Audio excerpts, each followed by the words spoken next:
नमस्कार. जानकी आणि मकरंदची आग ओकणारी केमिस्ट्री, नोकरी की जुने प्रेम, घरोघरी मातीच्या चुली मालिकेचा आजचा भाग एका वेगळ्याच वळणावर आला आहे, ज्यामुळे जानकी आणि मकरंदच्या जुन्या नात्यात नोकरीच्या निमित्ताने एक नवीन अध्याय सुरू झाला आहे. माझ्या मते हा एपिसोड केवळ एक सामान्य मुलाखतीचा नव्हता, तर दोन महाविद्यालयीन मित्रांच्या मनात दडलेल्या भावनांचा आणि व्यावसायिक नियमांचा संघर्ष होता. जानकी जेव्हा मकरंदच्या ऑफिसमध्ये मुलाखतीसाठी येते, तेव्हा त्यांना एकमेकांना पाहून झालेला आनंद खूप काही सांगून जातो. ही केवळ एक व्यावसायिक भेट नव्हती, तर भूतकाळातील एक गोड आठवण होती, जी अचानक समोर उभी राहिली. मकरंद हा तिचा जुना कॉलेजचा मित्र आहे हे कळल्यावर जानकीने त्याला सर म्हणायला सुरुवात केली, पण मकरंदने लगेच तिला अडवले. माझ्या अंदाजानुसार मकरंदला जानकीने त्याला सर म्हणणे अजिबात आवडले नाही, कारण त्यांच्या नात्यात असलेला मी बॉस आणि तू कर्मचारी हा दुरावा त्याला नको होता. सर्वात मोठा आणि महत्त्वाचा मुद्दा येथे उपस्थित झाला तो म्हणजे मकरंदची सर न म्हणण्याची अट.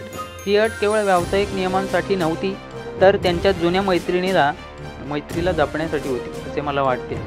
जानकीला ही अट जड वाटली, पण मकरंदने स्पष्ट केले की जर नोकरी करायची असेल तर त्याला सर म्हणायचे नाही, अन्यथा नोकरी सोडून दे.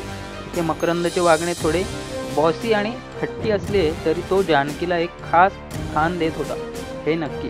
तो तिला तिच्या कर्तृत्वामुळे नोकरी देत होता, केवळ कॉलेजची मैत्रीण म्हणून नाही, हे त्याने स्पष्ट केले. मी तुला खूप चांगले ओळखतो, तुझ्यापेक्षा जास्त. हे मकरंदचे वाक्य त्यांच्या पूर्वीच्या नात्याची आणि भविष्यातील शक्यतांची चावी आहे. जानकीला नोकरी मिळाली आणि आनंदात तिने मकरंदचे आभार मानले. मला खरंच नव्हतं माहीत की नशिबात आलंय, हे तिचे शब्द तिच्या परिस्थितीची कल्पना देतात. त्यानंतरचा प्रसंग माझ्यासाठी या भागाचा सर्वात मोठा सस्पेन्स होता. मकरंदने जानकीच्या हातात हात देऊन जो विचार केला, आज जानकीने माझ्या हातात हात दिला आणि देवाच्या साक्षीने तू माझ्याशी लग्न नक्की करशील, या विचाराने मालिकेला एक वेगळीच कलाटणी मिळाली आहे.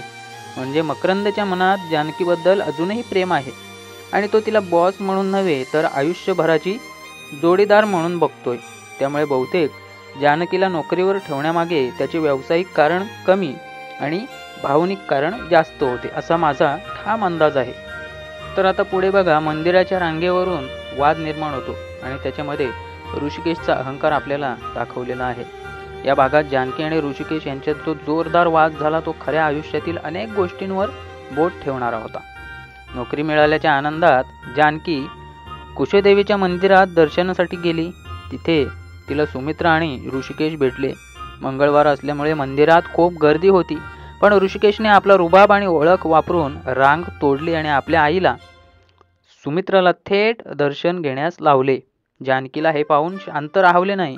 तिने लगेच ऋषिकेशला अडवले आणि चुकीच्या पद्धतीवर आवाज उठवला. देवळामध्ये रांग लावून लोक दर्शन घेतात, हा नियम आहे, हे जानकीचे स्पष्ट बोल ऋषिकेशला चांगलेच झोंबले. ऋषिकेशचा तोरा असा होता की मी नियम पाळत नाही, नियम बनवतो. या अहंकारात त्याने जानकीला एलटेवाली म्हटले. माझ्या मते ऋषिकेशचा हा अहंकार त्याला पुढे अडचणीत आणणार आहे. जानकीने रांगेतील सर्वांना न्याय मिळवून दिला आणि ऋषिकेश सुमित्राला रांगेत उभे राहायला लावले. यावरून जानकीचे स्पष्ट आणि न्यायप्रिय व्यक्तिमत्व दिसून येते. मात्र ऋषिकेशने जाता जाता जो उदो करत रुबाब दाखवला आणि मी कशी बुद्धी वापरली असे बोलून जानकीला डिवचले. त्यातून त्याची बालिश वृत्ती आणि पराभव न स्वीकारण्याची सवय स्पष्ट होते. नानांचा उपदेश आणि ऋषिकेशचा राग आता आपण पुढे पाहतोय. ऋषिकेश आणि सुमित्रा मंदिरातून घरी परतल्यावर सुमित्रा जानकीबद्दल नाराजी व्यक्त करते. इथे नानांनी ऋषिकेशला जो मोलाचा उपदेश दिला तो अत्यंत महत्त्वाचा आहे. देवाच्या दारात ओळख मिरवायची नसते. नानांचे हे स्पष्ट बोल ऋषिकेशला लागू लागले. म्हणून ऋषिकेशने नानांना उलट प्रश्न विचारला, मग इतकी ओळख मिळवली तरी कशाला? यावरून ऋषिकेश आणि नानांमध्ये विचारांचे मोठे अंतर आहे हे आपल्याला दिसून येतं. ऋषिकेशला त्याचे वडील म्हणजे नाना काय सांगत आहेत हे कळत नाहीये, कारण त्याचा अहंकार त्याला अडवतोय. नानांनी जानकीबद्दल जो अंदाज व्यक्त केला तो अगदी खरा वाटतो. ही मुलगी जेव्हा लग्न करून सासरी जाईल तेव्हा त्या घरातलं काही खरं नाही. नानांचे हे बोल जानकीच्या स्पष्ट वक्तेपणामुळे आलेले असले तरी बहुतेक ही भानकुदळ मुलगीच त्यांच्या घरात सून म्हणून येणार आहे, असा माझा कयास आहे. नानांनी ऋषिकेशला उद्या ऑफिसला येण्याची सक्त ताकीद दिली. जी ऋषिकेशने रागाने धुडकावून लावली. तो खुर्ची आपटून मी उद्या ऑफिसला नाही जाणार असे बोलतो. ऋषिकेशचा हा हट्टीपणा आणि वडिलांच्या शब्दाला किंमत न देणे त्याला भविष्यात महागात पडणार आहे असे वाटते. सुमित्राने त्याला प्रेमाचे भरवताना मी तुझा लेकरू आहेस तर तू माझा लेकरू आहेस हे बोलणे ऋषिकेशला आपण सावत्र आहोत का याची विचारणा करणे हे मालिकेतील भावनिक किनारी दाखवलेले आहे. आता पुढे आपण बकुळा काकूंच्या रागावरती आणि जानकीच्या समजूतदारपणावरती बोलूया. आजच्या भागात नेमकी त्याबद्दल काय घडलं. दुसऱ्या बाजूला जानकीने तिची नोकरी लागल्याची बातमी प्रधान काकांना आणि बकुळा काकूंना दिली. बकुळा काकूंनी मात्र जानकीवर लगेच राग व्यक्त केला.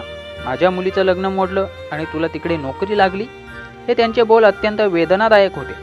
इथे जानकीने दाखवलेला समजूतदारपणा खूप कौतुकास्पद होता. तिने लगेच बकुळा काकूंची माफी मागितली आणि त्यांच्या मुलीची बाजू घेऊन तिची समजूत काढण्याचा प्रयत्न केला. जानकीचा हा स्वभाव तिला कुटुंबात लवकर स्वीकारायला मदत करेल अशी माझी अपेक्षा आहे. प्रधान काकांनी प्रेमाने तिला पेढा भरवला जो तिच्या संघर्षाच्या यशाचे प्रतीक होता. आता बघतोय आपण एपिसोडचा शेवट आणि काय नवीन वळण मिळालंय आजच्या भागावरून मालिकेला ते. एपिसोडच्या शेवटी जानकीच्या खोलीत एक चिठ्ठी सापडते.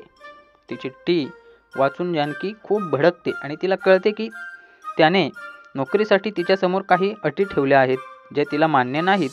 तुझ्या ऑफिसमध्ये नोकरी करण्यासाठी मला हे करावे लागत असेल तर मला हे मान्य नाही.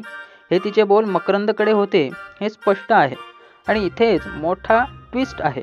जानकी रागात मकरंदच्या ऑफिसमध्ये जाऊन त्याला सर्वांसमोर थोबाडीत मारते. माझ्या हाताला टच करायचं कसं धाडस केलं हे तिचे बोल दर्शवतात की मकरंदने नोकरीच्या बदल्यात काहीतरी भावनिक किंवा वैयक्तिक मागणी केली असणार जी जानकीला अपमानजनक वाटली. माझ्या मते मकरंदने चिठ्ठीत आपल्या प्रेमाची कबुली दिली असणार किंवा सर न म्हणण्यासोबतच काहीतरी खास नात्यासाठी अट ठेवली असणार ज्यामुळे जानकीला राग आला. आता काय होणार. जानकीने बॉसला मारले. तिची नोकरी जाणार की ऋषिकेशची एंट्री होणार तिच्या आयुष्यात. मकरंदचे प्रेम आणि जानकीचा स्वाभिमान या संघर्षात कोण जिंकणार. या सर्व प्रश्नांची उत्तरे आपल्याला पुढच्या भागात मिळतील. तुम्हाला काय वाटते. मकरंदने चिठ्ठीत काय लिहिले असेल. तुमचे मत आम्हाला कमेंट्समध्ये नक्की सांगा. आणि हो, अशाच प्रकारे प्रत्येक भागाचा सर्वात वेगळा आणि सखोल आणि माझा स्वतःचा रिव्ह्यू स्टाईल विश्लेषण बघण्यासाठी आपल्या स्पॉटिफाय मराठी चॅनलला आत्ताच सबस्क्राईब करा. चला तर भेटूया पुढच्या धमाकेदार भागाच्या विश्लेषणासह. तोपर्यंत धन्यवाद. आजचे विश्लेषण घरोघरी मातीच्या चुली मालिकेच्या 12 नोव्हेंबर 2025 रोजी प्रसारित झालेल्या भागावर आधारित होते. धन्यवाद.